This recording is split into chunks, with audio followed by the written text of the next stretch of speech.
পদত্যাগের প্রশ্নে আপোষ করে নাই। আমাদের সামনে এখানে উপস্থিত আছেন আমাদের নেতা, গণতন্ত্রের ইমাম নাহিদ ইসলাম ভাই, যিনি ক্ষমতার মস্তক ছেড়ে এসে আবার জনতার কাতারে হাজির হয়েছেন। এই জনতা আজকে ভালোবাসা দিয়ে, সম্মান দিয়ে এই আজকে মানিক মিয়া এভিনিউতে উপস্থিত হয়ে আবারও নাহিদ ইসলামের নেতৃত্বকে গ্রহণ করে নিয়েছে। বাংলাদেশে 1971 সালের পর থেকে বাংলাদেশে ঐতিহাসিকভাবে আমরা বারবার প্রতারিত হয়েছি। আমরা ব্রিটিশদের থেকে মুক্তি লাভের পরও 1947 সাল থেকে 1971 সাল পর্যন্ত 24টি বছর পাকিস্তানি শাসকদের শোষণে, নির্যাতনের শিকার হয়েছি। আমাদের শহীদেরা, আমাদের 71-এর বীর সেনানীরা জীবন দিয়ে লড়াই করেছিল। 30 লক্ষ মা বোন জীবন দিয়েছিল শুধুমাত্র একটি স্বপ্নে, স্বাধীন বাংলাদেশ, স্বাধীনতার প্রশ্নে, গণতন্ত্রের প্রশ্নে তারা জীবন দিয়েছিল। কিন্তু কি দেখা গিয়েছিল?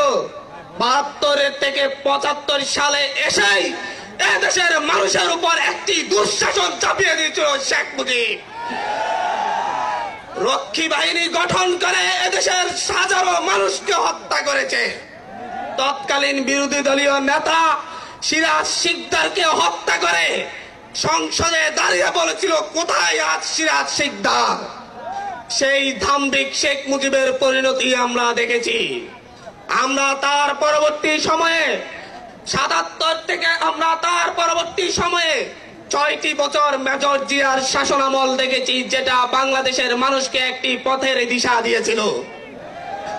কিন্তু তার পরবর্তী থেকে আবারও বাংলাদেশ পথ হারিয়েছে। স্বৈর শাসন, একদলীয় শাসন এবং প্রতিটি ইলেকশনের আগেই রক্তক্ষয়ী সংঘর্ষ এদেশের মানুষকে আবার জিম্মি করে তুলেছিল।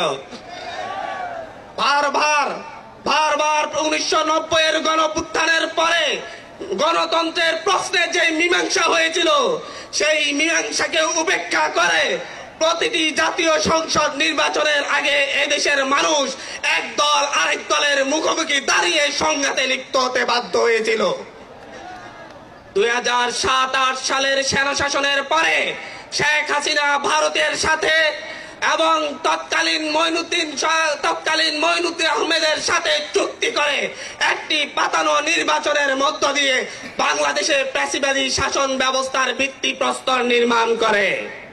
দেশ জুড়ে তোলপা ওয়ালটন ফ্রিজ কিনে আপনিও হয়ে যেতে পারেন মিলেনিয়ার।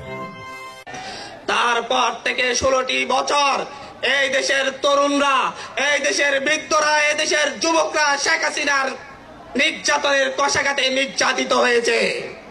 আমরা দেখেছি শেখ হাসিনার হিংসাত্মক মনোভাবের কারণে বেগম জিয়াকে কিভাবে দিনের পর দিন কারাগারে থাকতে হয়েছে। আমরা দেখেছি কিভাবে এদেশের বিরোধী দলীয় নেতা কর্মীদেরকে গুম খুন করা হয়েছে। আমরা দেখেছি শুধুমাত্র বিরোধী মত পোষণের কারণে এদেশের মানুষের উপর কি এমন নির্যাতন চলে আসছে। তার পরবর্তীতে তারই ধারাবাহিকতায় বাংলাদেশের মানুষ এই মঞ্চে উপবিষ্ট তরুণদের নেতৃত্বকে মেনে নিয়ে শেখ হাসিনার বিরুদ্ধে রাজপথে নেমে একটি সফল গণঅভ্যুত্থান পরিচালনা করে। তার মধ্য দিয়ে শেখ হাসিনা সহ তার